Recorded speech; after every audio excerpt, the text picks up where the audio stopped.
Somehow, my daughters fell in love with Formula One. I don't know how or why, but I'm not arguing. They may not know wheel, but does anyone?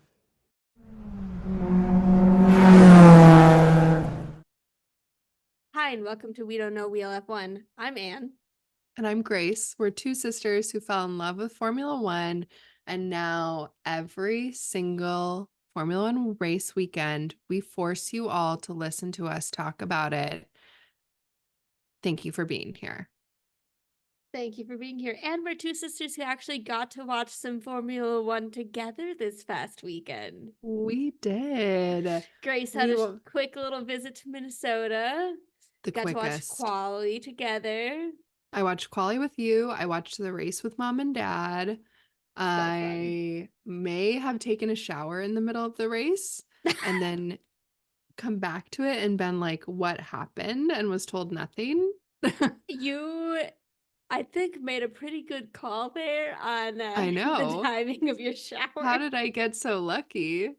Because I literally came back at like the 50th lap and I was like, oh, what's happening? Is Lando about to win? What changed? And everyone was like, I don't know. I think the only things that you missed were Checo getting passed by a bunch of people, then him pitting, and then him passing a couple people. And that's it. I'm on the one hand not surprised, but I'm also a little surprised that Red Bull is like, let's stick with Checo for another year.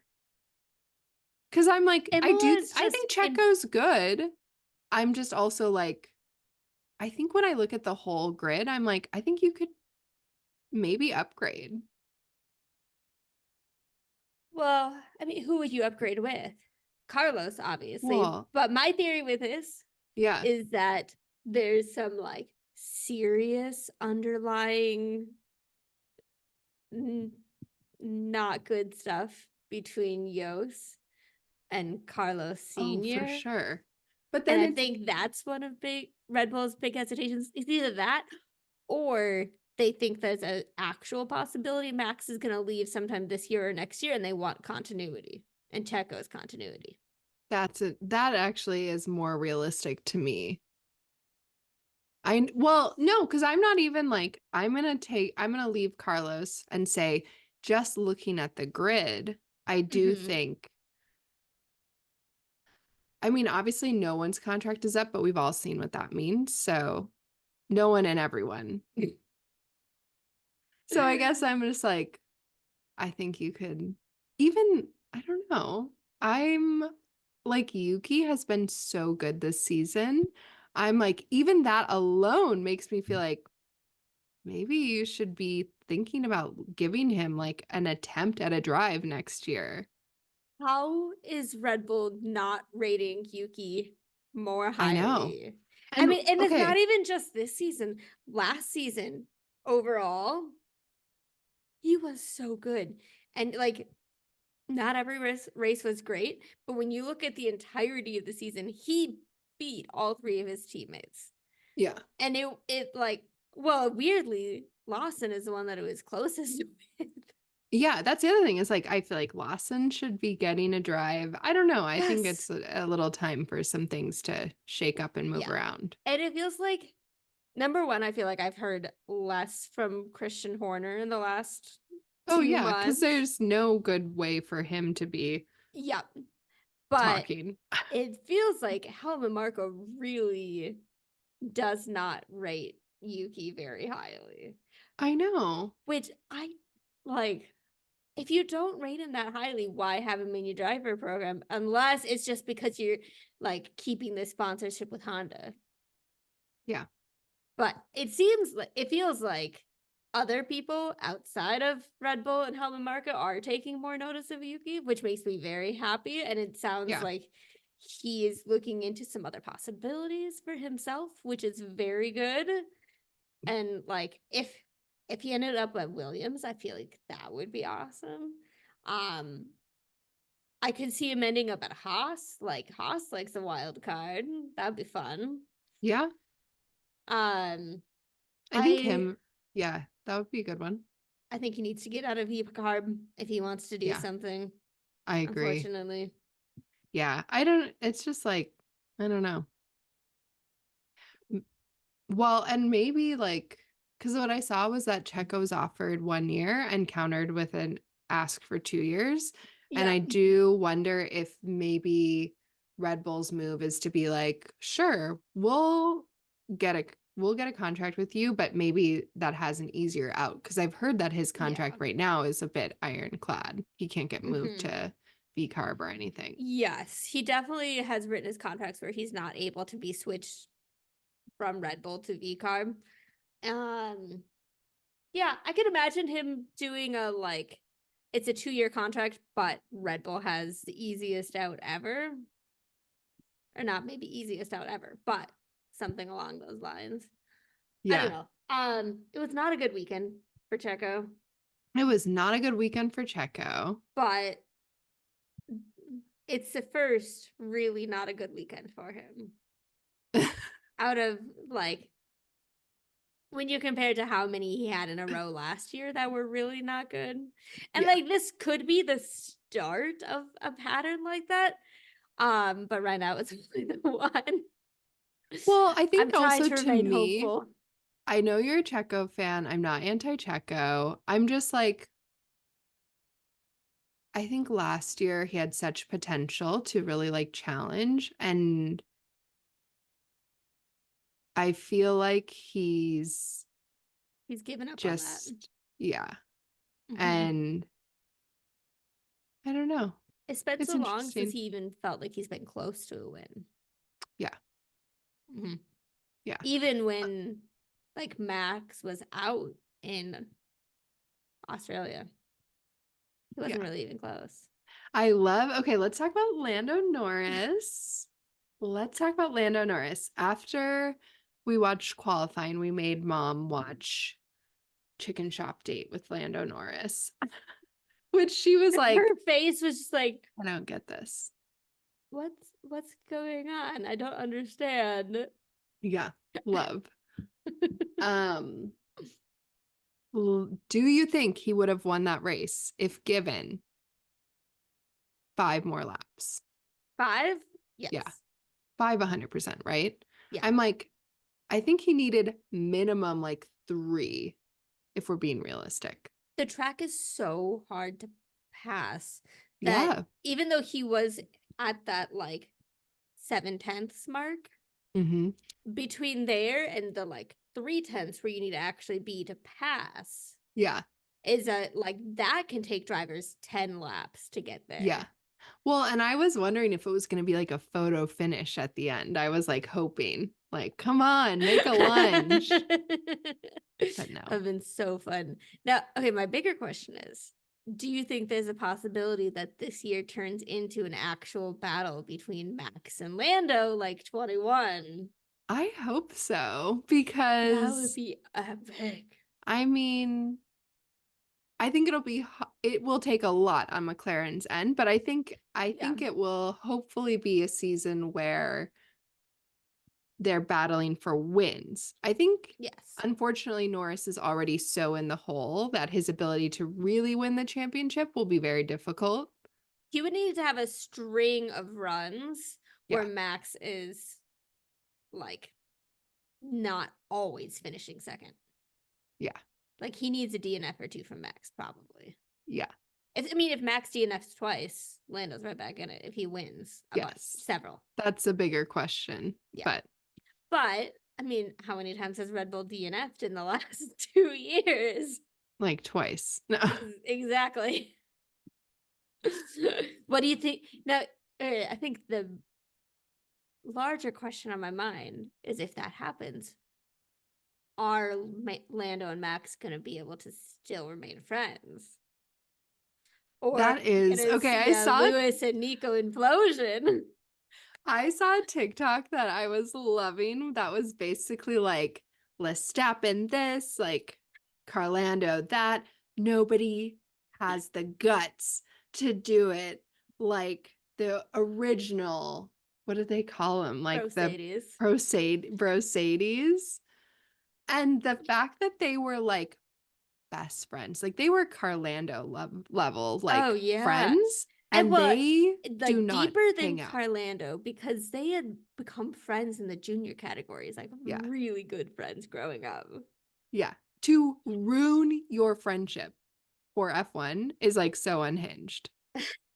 They get it. No, Can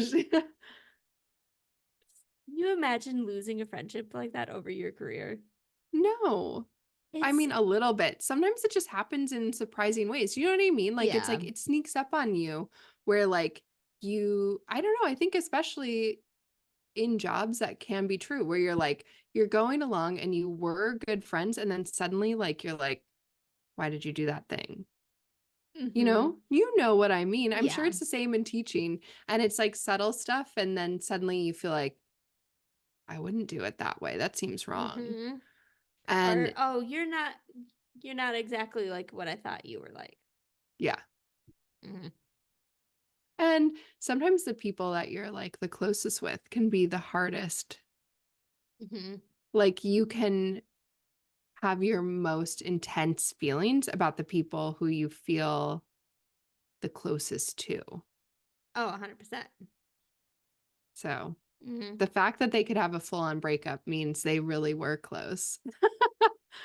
I mean, it's just like, I feel like for myself, the people that I can get the most upset with and I can get the most mad at is my family. It's you guys, because you're the ones that like I have that deepest relationship with. And if like this anger that Lewis and Nico still seemingly have towards each other, I agree that it like totally shows the depth of the relationship they had The before. depth of their love for each other. But I would say, I mean, it doesn't seem like they hate each other as much, but they definitely No, hated each other for a while. And now it feels like they're kind of at it, just like, we're gonna if leave we each don't, other alone. we're going to leave each other alone. And it doesn't Mhm. even feel like mean. It feels like they're just like, we just need this space. And I can You know, you go imagine through a big breakup, you got to go no contact for a while. I can imagine in 15 years when Lewis is fully removed from the sport, them hanging out and Lewis becoming a quasi uncle to. Did you hear that? Yeah. Got a little thunderstorm in Minnesota tonight. But Lewis becoming like a quasi uncle to Nico's girls. Like I can imagine those things further down the road after time has healed more wounds. Yeah. Well, okay. I also just saw a video that Lewis did with like the Broncos or something. Do you know what I'm talking about? Yes. He's part And I was owner. like, what is this? And also, he was so like, he was just like jokey and fun. And like, he wanted to be like, yeah, It it's was all just very a cute. laugh. And I'm like, why are you so serious in all things F1? Just relax. He needs to like, So you're saying he needs to bring the same vibes that he brought to the Broncos videos? to everything in F1. And I think honestly, he should just be like, I'm giving up on winning. Who cares? I'm here for a good time. I don't know. Do you think that he has written into his Ferrari contract the same exemptions from some of the media that he has now with No. Mercedes? You No. think he's gonna have to do all of it? Yeah. Because I feel like that's like so Mercedes. Like, you have to do this stuff. Kimmy doesn't get out of it. You don't get out of it. Like, You mean so Ferrari?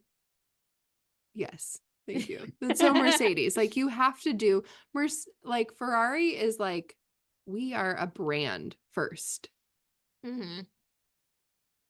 So I think you have to do that stuff. I also think like he wanted to be ambassador. So in doing that, I assume he takes on more responsibilities Mm-hmm. that are like Well, but didn't media he want to be related. ambassador with Mercedes earlier? Yes.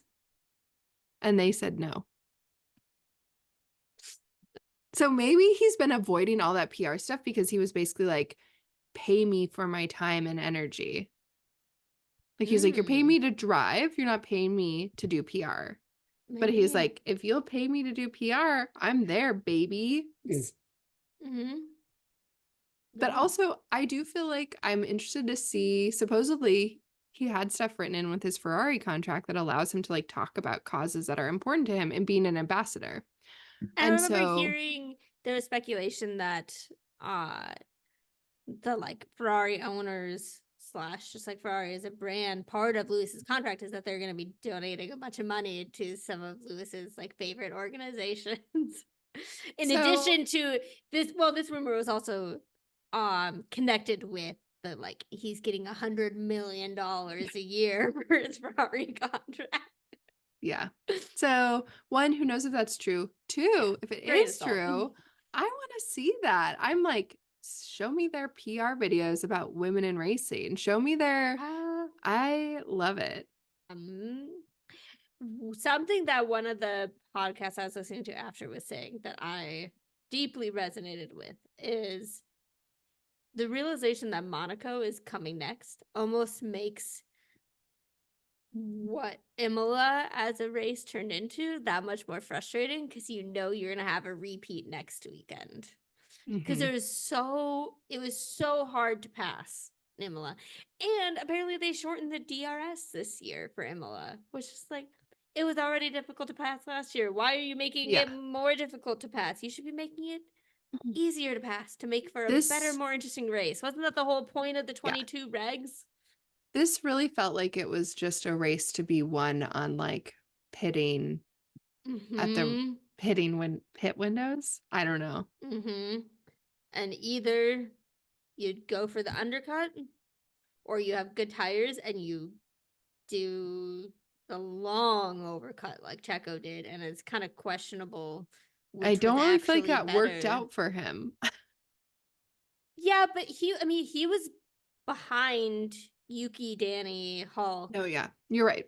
and he was able to pass all of them. Yeah, but it just. And if he had been on the exact same tire strategy, it's questionable if he would have been able to do that. I don't know for sure. Yeah. But he also has like a much better car. Like he should have just been able to. But still, like, it was so hard to pass. That, like, at the beginning of the race, it wasn't that Checo was driving badly. I know. But Okay. They were on similarly aged tires, and he just couldn't do anything because of Imola. To be fully on my Carlos Gurley self, Yes. when they pitted Charles, I was like, okay. Mm-hmm. And I had this feeling of just like, they should just leave him out there as long as they can because they've made their bed. Like they already know that they're coming out behind Oscar. So you might Why as not well try just something different with one of your cars when you have two that are like playing in the top 5 to see if they can make something work.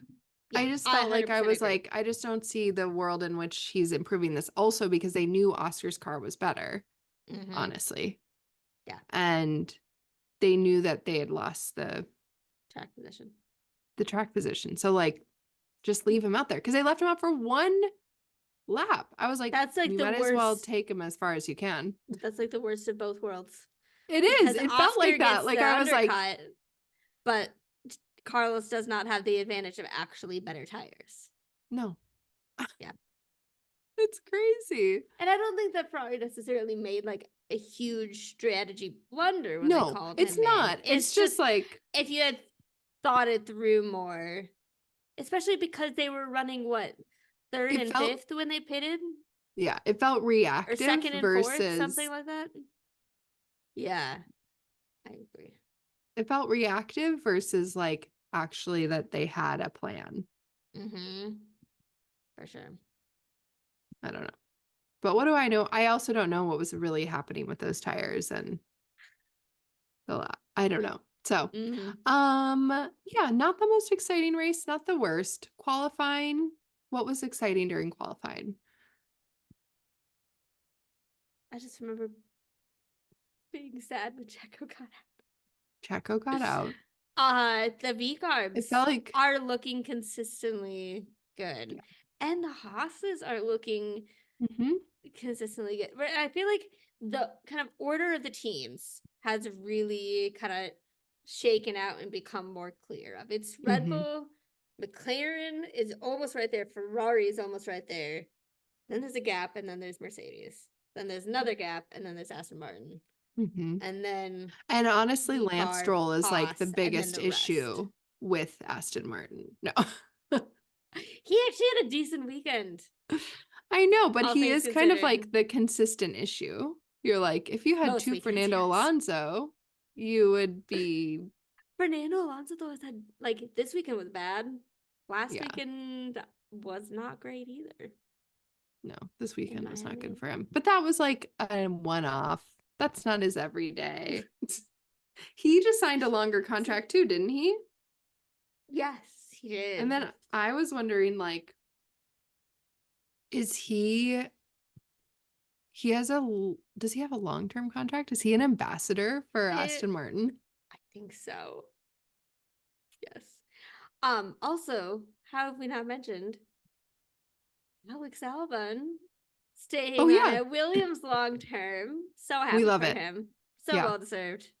I think it's I think they're in the midst of it trying to like make long-term positive changes to their car, which is gonna make this year not very It's good. so rough to watch. Like, it's Yes. painful. And I'm sure they're learning from everything they're doing this year, and it's gonna make the future better. But this year is rough. It's really hard to watch. Yeah, because they took my understanding is that they basically took away all of their weekends where they were really good in exchange for not having weekends where they're truly awful. But they still have 0 points. I know. It's also, to be fair, I feel like it's harder to score points this year. But they don't like because they took away their like crazy top speed to have a more consistent car. Yeah. Like their weekends in Monza and other places where they were just crazy good are fun. Yeah. It's rough. Yeah, it's hard to watch. But I have faith hope that they're they going to get figure there it in the out. long run. Yeah. I feel like well, what else happened? He had the issue with the tire. Oh my gosh. Yes. Yeah.